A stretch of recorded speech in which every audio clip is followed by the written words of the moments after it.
Quand un dictateur commence à surveiller les réseaux sociaux, à contrôler les commentaires, les partages ou même les likes, ce n'est pas une démonstration de force, c'est un aveu de peur. Parce qu'un pouvoir vraiment solide n'a pas besoin d'espionner son peuple. Seul celui qui craint la parole veut la faire taire. Quand un peuple se met à parler, à dénoncer, à rire du pouvoir, à remettre en question l'autorité, cela crée une panique dans les régimes autoritaires. Pas une panique militaire, mais une panique psychologique. Le dictateur sent que le contrôle mental lui échappe, que son image, son prestige, sa légende se fissure. Et à ce moment-là, il réagit. Il commence à prendre des décisions absurdes.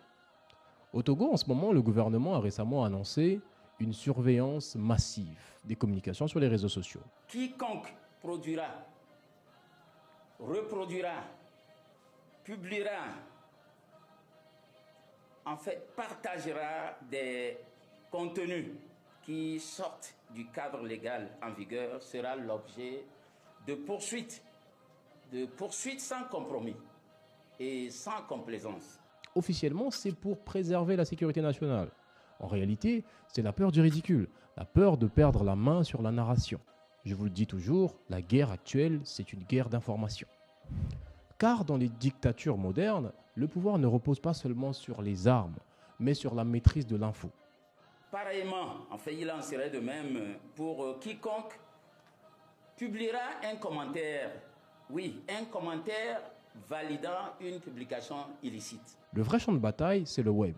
Et quand les citoyens commencent à se moquer du régime, à tourner les mensonges en même, à dénoncer les abus, le dictateur comprend que l'arme la plus puissante aujourd'hui, c'est la parole libre.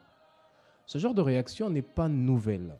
Dans l'histoire, chaque fois qu'un tyran sent sa fin approcher, il devient paranoïaque. Saddam Hussein, à la fin de son règne, avait multiplié les purges internes et les arrestations pour complot imaginaire.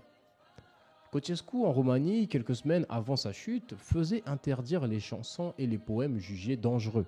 Et en Tunisie, avant la révolution de 2011, Ben Ali avait lancé une guerre contre les blogs et les pages Facebook parce qu'il voyait dans ces jeunes internautes la fin de son empire de la peur.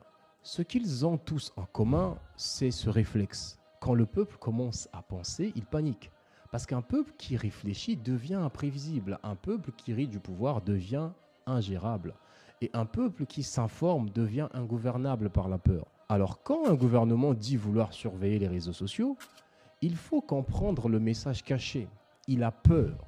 Il a peur des mots, il a peur des idées, il a peur des vérités qui circulent trop vite pour être étouffées. Et ce qu'il ne sait pas, c'est que cette peur, une fois ressentie par le peuple, devient contagieuse. Parce que la peur du pouvoir devient le courage du peuple. Méditez.